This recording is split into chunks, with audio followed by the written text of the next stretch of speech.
हमारे चैनल में खुश आमदीद। चलिए शुरू करते हैं आज की कहानी।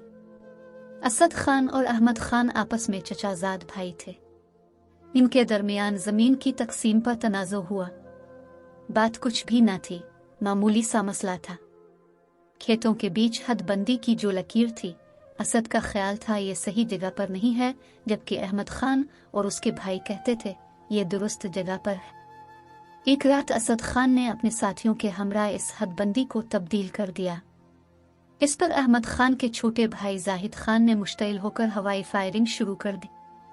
बस फिर किया था, सभी घरों से बंदूकें निकल आए। ये एक ही कबीले के फर्जंद थे, लेकिन दिलों में दूरियां और रिश्तों में दरारें पड़ चुकी थी। बात हदबंदी की तब्दीली ना थी, इसके पीछे कोई और मामला था, और ये मामला सभी को मालूम था। दरअसल कुछ अरसा कबल असद खान के भाई अवैस खान ने जाहिद की साली सारा को जबरदस्ती उठा लिया था और किसी खुफिया मकाम पर छुपा दिया था। 2 माह बाद वो औरत वहां से भाग आने में कामयाब हो गई, जिसको उसके खावंद ने कत्ल कर दिया, लेकिन अवैस खान हाथ ना आ सका। इसका पता असद खान को मालूम था, मगर वो किसी को नहीं बताता था। इस बात का जाहिद खान को रंज था। अब जब कोई बहाना हाथ आता, ये बंदूकें तान लेते। इस बार झगड़ा शुरू हुआ तो बुजुर्ग दरमियान में आ गए और अपनी नपी तली बातों से उन नौजवानों के गर्म खून को ठंडा कर दिया। उन्होंने बंदूकों की उठी हुई नालें हाथों से पकड़कर नीचे कर दी। ताहम वो रोज के तनाज़ों से तंग आ चुके थे। तभी जिरगा बिठाने का फैसला हो गया। हमने आज फरीकैन के दरमियान आखिरी तस्फिया करना है। उन्होंने कहा, ये आए दिन का झगड़ा फसाद अब खत्म होना चाहिए। तुम लोग एक ही पगड़ी के ताने बाने होकर झगड़ते हो, ये एहसन बात नहीं है। जिरगा के सरबरा ने सरजनिश की। अभी वो ये बात कर रहे थे कि जाहिद खान की बंदूक न जाने कैसे चल गई और गोली असद खान के मंझले भाई गोरिश खान को जा लगी। वो मौका पर हलाक हो गया। अब बारी इन लोगों की थी, जबकि जाहिद की माँ इससे लिपट कर बैन कर रही थी। वो फरीक मुखालिफ की गोली बेटे पर ना चलने देती थी। बुजुर्ग सर पकड़ कर रो गए। सुलह की जुस्तजू में उनके सामने ही एक चचाजाद ने दूसरे को कत्ल कर दिया था। इस खानदान की सब औरतें भी आपस में रिश्तेदार थीं। उनके बैन थमने का नाम न ले रहे थे। बिलाखिर एक अजीब फैसला हो गया। बुजुर्गों ने कहा, तुम लोग मकतूल का खून बहा ले लो। हम उनकी लड़की का रिश्ता आप लोगों को ले देते हैं, यही खून बहा होगा। ये वनी की रस्म थी कि मकतूल के वर्सा कातिल के घर से लड़की ले जाते थे तो सुलह हो जाती थी। बुजुर्गों का फैसला मंजूर करना ही था, वरना जो खून खराबा होता वो नस्ल दर नस्ल चलता और दोनों अतराफ से बेशकीमत जानों का जिया होता रहता। इन कबाइल में सरदार के फैसले की अहमियत अपनी जिंदगी से बढ़कर मुकद्दम रखी जाती है, लेकिन मसला यह था कि जिस लड़की को मकतूल के वनी में माम रहे थे, इसकी उम्र बमुश्किल 8 बरस थी और ये जाहिद खान की बेटी जरताजा थी, जिसकी गोली से गोरिश खान की मौत वाक़ई हुई थी। असद खान इसका कलेजा नोच कर अपना दिल ठंडा करना चाहता था। ताजी एक मासूम गुड़िया थी। इस वक्त अपनी हमजोलियों के साथ सहन में गोलियों से खेल रही थी। असद ने इसी को वनी में तलब किया तो जाहिद तड़प कर रह गया। बच्ची इतनी कमसुन थी कि अभी वो शादी का बोझ बर्दाश्त करने के काबिल न थी, लेकिन वो तो इसी वक्त खून बहा के तौर पर वसूल करना चाहते थे। मकतूल की लाश उठाने से पहले और तदफीन से कब्ल सौदा चुकता होना था। ये एक खानदान के सरबराह के लिए बड़ा इम्तिहान था।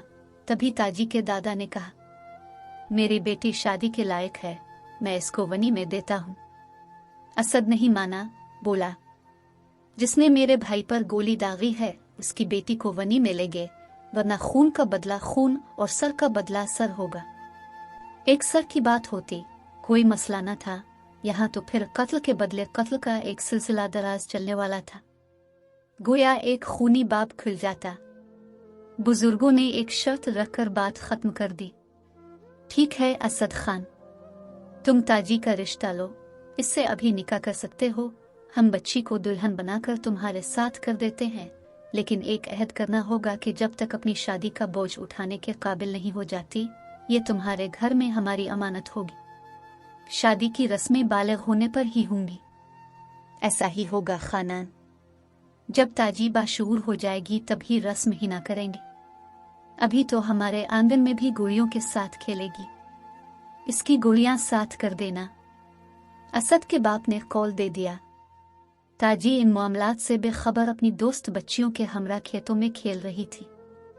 चचा ने इसे जा पकड़ा और माँ ने जल्दी जल्दी नहलाकर नए कपड़े पहना दिए। चांदी का जेवर भी पहनाया। बालों की मीठियां बनाए, सिंगार करके दुल्हन को आखिरी बार चूमा और गुड़ियों की पिटारी इसके हाथ में थमा दी। ये भी ले जा, तेरी गुड़ियां हैं, उनसे खेलना। गुलसा ने इसका निकाह असद खान से कर दिया जो 40 बरस का मर्द था। फिर वो लोग गोरिश खान की लाश और ताजी को साथ ले गए। जब वो ताजी को ले जा रहे थे इस वक्त माँ और फूफियाँ बैन कर रही थी, जबकि मर्द शुक्राना अदा कर रहे थे कि एक बच्ची की कुर्बानी देकर कितने जवानों को मकतूल होने से बचा लिया था। इस फैसले पर सभी आसूदा खातिर थे सिवाय जाहिद खान के, जो अपने हुजरे में अफसरदा बैठा किसी अनदेखी आग में झुलस रहा था। कबायली अमूमन कौल के समझे होते हैं। यकीन किया जाता है कि ये ज़बान देकर नहीं फिरते। तभी रवायत के मुताबिक असद खान और उसके बाप के कौल पर भरोसा कर लिया गया। ताजी के वर्सा ये सोच भी ना सकते थे कि असद खान की नीयत में फतूर होगा। महज बदले की खातिर गुड़िया सी बच्ची से निकाह किया होगा, वरना वो भी इस मासूम को उनके हवाले ना करते। तमाम उम्र लड़ते रहने को तरजीह देते, खा इस लड़ाई में खानदान के सारे मर्द क्यों नाकाम आ जाते। मगर मुनाफिक मेविश खान, उसने अपने वादे का पास न रखा। उसने तो अपने भाई के कातिल का जिगर पारा पारा करने की कसम खाई थी। वो जब नन्ही दुल्हन को ले गया तो उसे अमानत ना समझा। इस मासूम गुड़िया के तो खेलने के दिन थे। वो शब अरूसी के मानी किया जानती थी। अचानक जिंदगी का भयानक रूप देखा तो मिट्टी के खिलौने की मानंद टूट गई और उसकी गर्दन एक जानिब को ढलक गई। ताजी की लाश को अगले रोज वर्सा ले गए। ये गोया एक तमाचा था, एक चोट थी जाहिद खान के दिल पर। उनकी जानिब से ऐलान जंग था। फिर तो ऐसी जंग शुरू हुई कि जो 40 बरस तक जारी रही। खून की ये आंधी थमने का नाम न लेती थी, यहाँ तक कि को सुलेमान के सियाह पत्थर भी सुर्ख हो गए। इस खूनी जंग में सारे जवान काम आ गए, बस एक बूढ़ा बाकी बच गया। और वो बूढ़ा अवैस खान था जो उसी रोज कहीं गायब हो गया था। वो इटली चला गया, जहां जाली दस्तावेज पर सरहद उबूर करने की वजह से इसको लंबी कैद काटनी पड़ी। वो बूढ़ा होकर वतन वापस आया तो इस वक्त तक इसको तलाश करने वाले दूसरे जहान सुधार चुके थे। नाजरीन, वीडियो अच्छी लगे तो लाइक करें, चैनल को सब्सक्राइब करें और दुआओं में याद रखें। अल्लाह हाफिज।